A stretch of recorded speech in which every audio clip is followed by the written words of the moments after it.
हाल ही में आपने पंजाब, हरियाणा और कई जगह पर किसानों को इस तरह से प्रोटेस्ट करते हुए देखा होगा। इसके अंदर किसान काफी गुस्से में नजर आ रहे हैं और उनकी रैली कई जगह तो ऐसी भी हुई है जहां पर पुलिस को लाठीचार्ज तक करना पड़ा है और वो सरकार से कुछ मांग कर रहे हैं। और साथ ही इसी को देखते हुए आने वाली 25 सितंबर को कई लोग भारत बंद आंदोलन का सपोर्ट भी करने लगे हैं, मतलब कि पूरा देश उस दिन बंद रहेगा। लेकिन असल में किसान प्रोटेस्ट क्यों कर रहे हैं और उनकी मांगे असल में है क्या, चलिए इन सबको इजी लैंग्वेज में समझते हैं। तो शुरुआत से शुरू करते हैं। जब हमारा भारत देश आजाद हुआ था तो किसानों के पास अपनी फसलों को बेचने के लिए कोई मंडी नहीं थी, कोई जगह नहीं थी जहां पर वो अपनी फसल को ले जाकर बेच सकें। और इसका फायदा जो उठाते थे वो कई सारे जमींदार उठाते थे और कई सारे ऐसे बड़े बड़े कॉन्ट्रैक्टर उठाते थे जो उनकी फसलों को बहुत सस्ते दामों में ले लिया करते थे और जिससे किसान को बहुत नुकसान होता था। मतलब वहां पर ऐसा होता था कि जैसे उनसे कोई फसल 2 रुपए प्रति किलो के हिसाब से ले ली गई और वो मंडी में ले जाकर 20 रुपए प्रति किलो के हिसाब से बेची जा रही है। अब इसी कमी को पूरा करने के लिए सरकार ने एक कानून बनाया और उस कानून को हम बोलते हैं एपीएमसी एक्ट। अब ये एपीएमसी क्या होता है इसके बारे में डिटेल में और इजी लैंग्वेज में समझने के लिए हम एक एग्जांपल लेते हैं। मान लीजिए कि जैसे कि यूपी बोर्ड है, सीबीएसई बोर्ड है और कई सारे कॉलेज के बोर्ड होते हैं, तो उनका काम सारे कॉलेजेस को मान्यता देना होता है। अब वो कॉलेज को मान्यता देते हैं और कोई भी रूल अगर बोर्ड की तरफ से इशू किया जाता है तो उन सभी कॉलेज को मानना पड़ता है। अब ऐसे ही एपीएमसी होता है। एपीएमसी का काम देश में हर प्रदेश के अंदर कई सारी मंडियां खोलना होता है। इस मंडियों के अंदर बेसिकली किसान आते हैं और अपनी फसलों को बेचते हैं। अब ये मंडियां कुछ एरियो के अंदर बनी होती हैं और उस एरिया के कुछ आसपास कुछ एरिया डिसाइड कर लिया जाता है जिसके अंदर किसान आते हैं और अपनी फसलों को उन लोगों को बेचते हैं जो कि एपीएमसी के थ्रू ही जो डीलर होते हैं वो रजिस्टर होते हैं। अब यहाँ पर जो एपीएमसी एक्ट था इसके अंदर 3 शर्तें बेसिकली बनी हुई थी जिसके अंदर अभी हाल ही में सरकार ने बदलाव किए हैं। और ये 3 शर्तें क्या थी और ये 3 नियम क्या थे और इनके अंदर क्या बदलाव किया गया है जिसकी वजह से किसान इतने भड़के हुए हैं। असल में इस मंडी के अंदर जो पहला कानून था वो ये था कि इस एपीएमसी मंडी के आसपास कुछ एरिया बना दिया जाता था जिसमें अगर कोई भी फसल आती है और कोई भी किसान अगर उसके अंदर फसल लगाता है तो वो उस मंडी के अंदर ले जाकर उसको बेच सकता था। और यहाँ पर उसके लिए ये लिमिटेशन लगी हुई थी कि वो उसी मंडी में उसको बेच सकता है। और इस मंडी के अंदर एक एमएसपी होता था, मतलब कि अगर किसान अगर कोई फसल बेच रहे हैं तो उनको कम से कम जो प्राइस मिलना चाहिए उस फसल का वो इतना मिलना चाहिए, ये इसके अंदर पहले से ही डिसाइड होता था। मतलब अगर कोई किसान की किसी फसल को, मतलब ऐसा नहीं है कि अगर वो किसान से 1 रुपए किलो ले और वो मंडी में ले जाकर उसको 20 रुपए किलो बेचे, तो ऐसा नहीं हो सकता था। तो ऐसे परसेंटेज के हिसाब से हर साल इसके लिए एक रेगुलेशन जारी की जाती थी कि मिनिमम सपोर्ट प्राइस यानी कि एमएसपी जो होता है, मिनिमम सपोर्ट प्राइस किसानों के लिए इतना होगा, मतलब उससे नीचे तो किसान को आप फसल का प्राइस दे ही नहीं सकते हैं। अगर आप उससे नीचे देंगे तो आपका लाइसेंस भी कैंसिल हो सकता है और आपके खिलाफ कोई कानूनी कार्यवाही भी हो सकती है। लेकिन यहाँ भी बहुत सारे लोग ये आर्गुमेंट करते हैं कि बहुत सारे किसान ऐसे हैं जिनको एमएसपी के बारे में पता ही नहीं है, मतलब कि उन्हें ये पता ही नहीं है कि उनकी फसल का मिनिमम जो वैल्यू प्राइस है वो इतना मिलना चाहिए, तो जिसकी वजह से बहुत सारे लोग किसान ऐसे हैं जिनको इसका लाभ मिल ही नहीं पाता है। लेकिन सरकार ने अब इनके ऊपर से ये बॉन्ड हटा दिया है और उन्होंने कहा है कि अब आपको ये जरूरी नहीं है कि आप एपीएमसी मंडी में ही ले जाकर अपना फसल जो है वो बेचें, अब आप कहीं भी ले जाकर इसको बेच सकते हैं। मतलब पूरे देश में अगर आप चाहें, मतलब अगर कोई उत्तर प्रदेश से है और वो ले जाकर इसको चेन्नई में बेचना चाहता है अपनी फसल को, तो वो ऐसा भी कर सकता है। इसका मतलब ये है कि अगर कोई भी इंसान जिसके पास पैन कार्ड है या फिर जिसकी कोई कंपनी है, सुपरमार्केट है, तो वो किसानों से उनका माल ले सकता है, कहीं भी ले सकता है, किसी भी जगह ले सकता है। और इसके लिए उसको अगर वो एपीएमसी मार्केट से बाहर लेता है तो इसके लिए उसको टैक्स भी नहीं देना होगा, तो वो टैक्स से भी बच जाएगा। तो अब यहाँ पर किसानों को क्या प्रॉब्लम है और वो क्यों इसका विरोध कर रहे हैं? तो यहाँ पर किसानों की प्रॉब्लम ये है कि जब एपीएमसी के मार्केट के बाहर जो इतनी सारी सुविधाएं दी जाएंगी कि वहाँ पर टैक्स भी नहीं लगेगा, तो धीरे धीरे ये एपीएमसी मार्केट से जो है सामान की खरीदारी, उनकी फसलों की खरीदारी बंद हो जाएगी और धीरे धीरे करके इस मार्केट का वजूद ही खत्म हो जाएगा। क्योंकि कौन भला महंगे दामों में फसल को खरीदना चाहेगा किसानों से? जाहिर सी बात है कि वो लोग बाहर से ही खरीदना चाहेंगे जहाँ पर उन्हें टैक्स भी ना देना हो। लेकिन अगर वो एपीएमसी में खरीदता है तो वहाँ पर उसको एमएसपी यानी कि मिनिमम सपोर्ट प्राइस पे भी देना होता है। लेकिन अगर वो बाहर खरीदता है तो यहाँ पर उसके लिए एमएसपी जैसी कोई कंडीशन भी लागू नहीं होती है, मतलब कि वो किसी भी दामों में किसान से फसल खरीद सकता है। हालांकि अगर वो किसान से माल खरीदता है तो इसके लिए उसको पेमेंट करनी होगी, वो भी 3 दिनों के अंदर। अगर इन दोनों के बीच में कोई विवाद हो जाता है, यानी कंपनी और किसान के बीच में कोई विवाद हो जाता है, तो उसका समाधान करेंगे एसडीएम। और यहाँ पर एक कमी इसके अंदर यह है कि अगर इस बीच कोई मामला नहीं सुलझता है तो किसान जो है वो कोर्ट में भी नहीं जा सकता है। अब यहाँ पर यह आरोप लग रहे हैं कि सरकार जो होती है वो हमेशा कंपनियों के साथ देती है और बड़ी बड़े व्यापारियों का साथ देती है, उनके पक्ष में ही खड़ी रहती है। तो किसानों को ये डर है कि यहाँ पर उनके साथ अन्याय हो सकता है, मतलब कि उनकी फसल भी ले ली जाएगी और उनको पैसा भी नहीं दिया जाएगा। इसके अलावा एपीएमसी मंडी के बाहर जो फसलें खरीदी जाएंगी उनके ऊपर एमएसपी भी लागू नहीं होगी, मतलब कि अगर कोई कंपनी किसानों से बहुत औने पौने दामों के अंदर फसल लेती है तो वो उसको रोक भी नहीं पाएंगे, क्योंकि कुछ सालों के बाद एपीएमसी का भी वजूद खत्म हो जाएगा। तो किसानों के पास इन व्यापारियों को बेचने के अलावा, अपनी फसलों को इन व्यापारियों को बेचने के अलावा कोई चारा बचेगा ही नहीं। और इस कंडीशन में वो लोग इसका फायदा उठा सकते हैं और बहुत ही कम दामों में उनसे फसलें ले सकते हैं। अब इसका एग्जाम्पल देते हुए कहते हैं कि जैसे 2006 में बिहार सरकार ने एपीएमसी एक्ट को खत्म कर दिया था अपने प्रदेश में। तो वहां पर हुआ क्या था, जब किसानों को वहां पर एमएसपी मिलना, मतलब कि मिनिमम सपोर्ट जो उनको मिलता था वो भी मिलना खत्म हो गया था।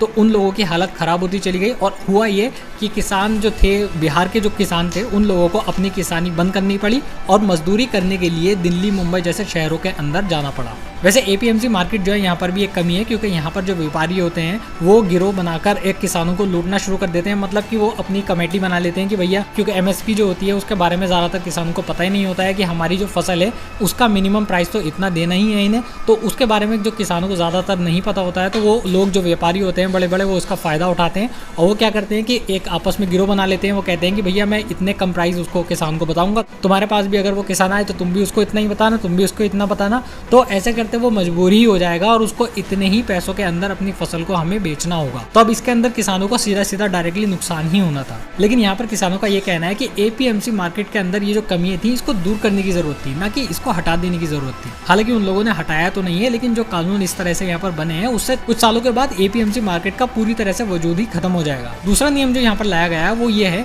कि पहले एपीएमसी मार्केट के अंदर ये होता था कि अगर कोई व्यापारी, कोई बड़ा व्यापारी है, वो किसानों से कोई सामान या फसल कोई खरीदता है तो वो इसेंशियल कमोडिटी एक्ट 1955 के तहत सिर्फ एक लिमिटेड मात्रा के अंदर ही उससे कोई फसल खरीद सकता था। ऐसा इसलिए किया गया था क्योंकि जो बड़े बड़े व्यापारी होते थे वो किसानों से फसलें खरीद के रख लिया करते थे अपने पास, अपने अपने गोदामों के अंदर वो रख लिया करते थे और फिर वक्त आने पर उसकी कालाबाजारी करते थे, मतलब कि महंगे महंगे दामों के अंदर बेचते थे। तो इससे किसानों को बहुत नुकसान होता था। तो इसको रोकने के लिए ऐसा किया गया था। लेकिन अब जो नया नियम लाया गया है उसमें इस नियम को भी हटा दिया गया है। मतलब कि अब बड़ा व्यापारी या कोई बड़ी कंपनी किसानों से जितना चाहे उतनी फसल या उतना माल उनका खरीद सकती है। अब यहाँ पर उनका यह आरोप है कि भैया ऐसा करने से किसानों को डायरेक्टली नुकसान होगा, क्योंकि ऐसे काला बाजारी जो है भंडार की वो बढ़ेगी और बाजार में अनाज के दाम भी महंगे होंगे और कई सारी चीजों के दाम महंगे होंगे और इसका खामियाजा किसानों को भी भुगतना पड़ेगा। तीसरा जो ऑर्डिनेंस यहाँ पे लाया गया है वो है कॉन्ट्रैक्ट फार्मिंग। मतलब क्या बहुत बड़ी बड़ी कंपनियां किसानों के पास जाएंगे और वो बोलेंगे कि भैया ऐसा है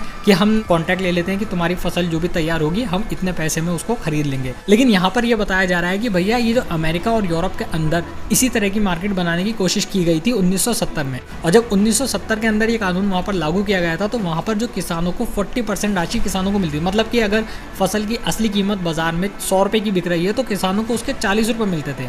लेकिन आज के ज़माने में वहाँ पर किसानों की हालत ये है कि अगर बाजार में वो फसल 100 रुपये की बिक रही है तो किसानों को सिर्फ 15 रुपये ही मिलते हैं। तो मतलब कि अगर ये वहीं पर फेल हो चुका है जहाँ से हम ये उठाकर लेके आए हैं नियम, तो ये यहाँ पर कैसे कामयाब हो सकता है। तो इससे होगा ये कि किसानों की हालत और बुरी से बुरी होती चली जाएगी और किसानों को मजबूरन खेती बाड़ी अपनी छोड़नी पड़ेगी। लेकिन यूरोप के अंदर तो किसानों को मिनिमम सपोर्ट प्राइस गवर्नमेंट की तरफ से दिया जाता है। मतलब उनको ये पैसे, कुछ पैसे दिए जाते हैं कि भैया अगर आप अपनी फसल से नहीं कमा पाए, कि आप अपना गुजारा भी ठीक से कर पाएं, तो वो सरकार की तरफ से उनको मदद दी जाती है कि आप इससे अपना गुजारा चला सकते हैं। मतलब कि वहाँ पर किसानों की इतनी बुरी हालत हो गई है इस नियम को लागू करने के बाद कि वहाँ पर वो अपना खर्चा पानी भी नहीं निकाल पाते हैं। तो ये इंडिया के अंदर कैसे कामयाब हो सकता है, ये जो है एक तरह का आर्ग्यूमेंट वहाँ पर दिया जा रहा है जिसको लेकर किसान प्रोटेस्ट कर रहे हैं। लेकिन इसके अलावा जो 25 सितंबर को भारत बंद आंदोलन होने वाला है उसके पीछे एक बहुत बड़ी वजह रेलवे का प्राइवेटाइजेशन भी है। अब ये रेलवे का प्राइवेटाइजेशन क्या है, तो अभी रेलवे की तरफ से जो ट्रेनें चलाई जाती हैं वो सरकारी होती हैं। मतलब कि उसके अंदर जो स्टाफ होता है, जो लोग वहाँ पे काम करते हैं वो सारे सरकारी होते हैं। लेकिन अभी हाल ही में सरकार ने एक अनाउंसमेंट की थी, उसके अंदर उन्होंने प्राइवेट कंपनीज को ये इन्विटेशन दिया था कि भैया अगर आप चाहें तो इन ट्रेनों को एक तरह से किराए पर ले सकते हैं 35 साल के लिए। मतलब कि 151 ट्रेन जो चलती हैं 109 रूट पर उनको कॉन्ट्रैक्ट पे ले सकते हैं 35 साल के लिए। लेकिन इसके लिए आपको 30,000 करोड़ रुपए सरकार को देने होंगे। अब रेलवे के मुताबिक इसका मकसद जो है वो भारतीय रेल में नई तकनीक का विकास करना है, मतलब कि मेंटेनेंस कॉस्ट को कम करना है।